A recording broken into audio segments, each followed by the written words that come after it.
Tu sais, beaucoup de parents passent leur temps à éviter les difficultés à leurs enfants. Ils veulent leur épargner les erreurs, les déceptions, les frustrations. Et c'est compréhensible, hein, on veut les voir réussir et pas souffrir. Mais voilà le paradoxe, c'est justement dans l'adversité que le cerveau se développe le plus. Quand un enfant fait un effort, ce n'est pas un échec, c'est un entraînement.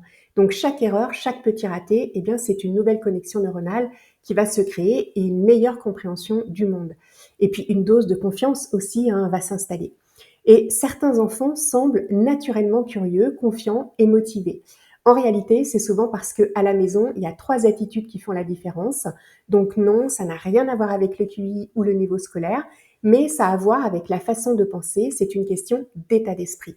Alors la première attitude à avoir avec son enfant en tant que parent, eh bien c'est d'abord recadrer la vision de l'erreur, parce que se tromper, ce n'est pas mal faire, c'est apprendre. C'est mieux de valoriser l'effort et pas le résultat, et c'est exactement d'ailleurs ce que les recherches du docteur Carol Dweck appellent l'état d'esprit de croissance, hein, c'est le fameux growth mindset.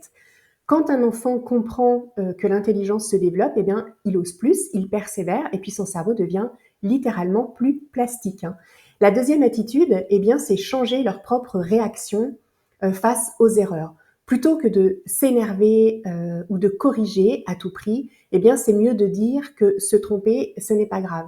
Le message envoyé, c'est que l'échec fait partie du processus et crois-moi, le cerveau de l'enfant apprend davantage quand il ressent de la sécurité que quand il ressent de la peur. Et enfin, la troisième attitude, eh bien, c'est aider ton enfant à parler autrement à lui-même parce que le discours intérieur, c'est un amplificateur de performance ou un frein absolument terrible, hein. Quand il se dit je suis nul, j'y arriverai jamais, ben en fait ces phrases sabotent littéralement la motivation.